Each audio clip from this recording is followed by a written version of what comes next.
Selamat beribadah. Renungan firman Tuhan pada hari Minggu, tanggal 11 Januari 2026, Matius 3 ayat 13 sampai 17, khususnya ayat 16.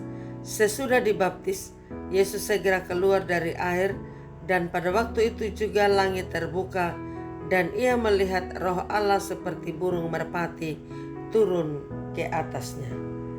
Tema makna pembaptisan Yesus.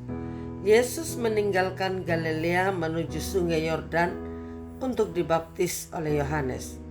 Yohanes menolak membaptis Yesus sebab ia tidak membutuhkan ritual baptisan yang akan berlanjut pada tuntutan pertobatan sejati. Namun Yesus menegaskan bahwa ia harus dibaptis untuk menggenapi kehendaknya dan mengidentifikasi dirinya dengan berita yang dibawa oleh Yohanes. Setelah dibaptis, Roh Kudus dalam bentuk burung merpati turun ke atasnya. Lalu terdengar suara dari surga yang mengatakan, "Inilah anakku yang kukasihi, kepadanya lah aku berkenan." Kebenaran apa yang dapat kita pelajari dari peristiwa pembaptisan Tuhan Yesus? Kepergian Yesus secara khusus ke sungai Yordan untuk dibaptis oleh Yohanes menunjukkan tekad dan kesungguhannya menuruti kehendak Allah sejak semula, yaitu menjadi sama dengan manusia tanpa kecuali.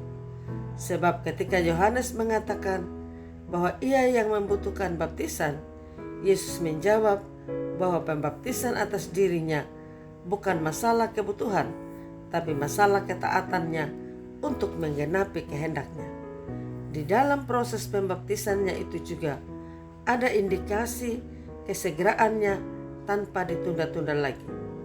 Perhatikanlah ketika ia datang kepada Yohanes. Yohanes enggan membaptis. Yesus menjawab dan Yohanes membaptisnya.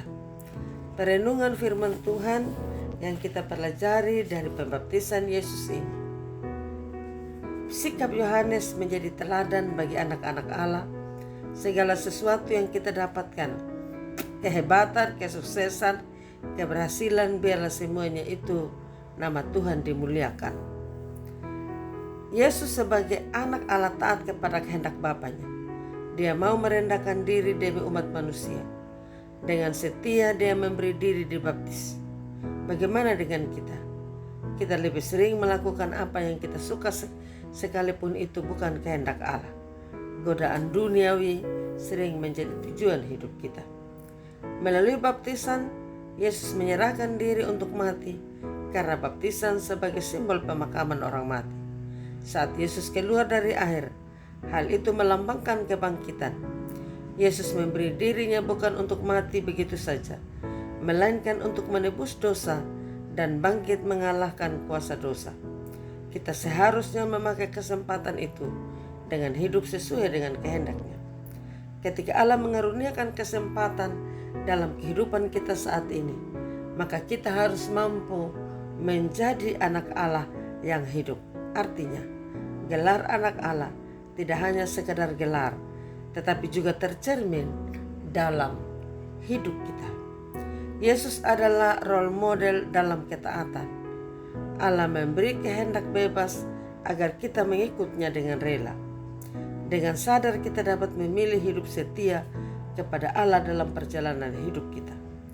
Lewat penebusannya kita menjadi anak-anaknya tanpa perbedaan. Sebagai orang yang telah menerima pengampunan, hendaknya kita bersaksi dan memberitakan firman.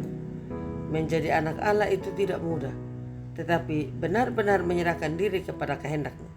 Sebagai orang percaya, hendaknya kita mampu memprioritaskan keinginan Allah. Setiap orang dari bangsa manapun yang takut akan Dia dan mengamalkan kebenaran berkenan kepadanya. Jadilah anak-anak Allah dan hidup sesuai dengan kehendaknya. Amin. Mari kita berdoa. Kami bersyukur dan berterima kasih Tuhan untuk hari Minggu ini. Kami diberi kesempatan untuk beribadah.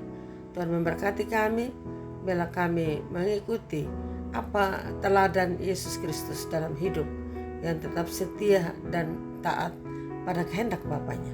Bila kami juga setia dan taat menjalani hidup ini.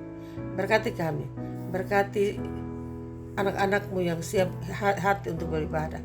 Berkati para hamba Tuhan, pendeta, pelayan, majelis jemaat dalam persiapan pelayanan memberitakan kabar sukacita. Di dalam nama Tuhan Yesus Kristus kami berdoa. Amin. Salam, Tuhan Yesus memberkati. Saya Pendeta Yuliana A. Ambo.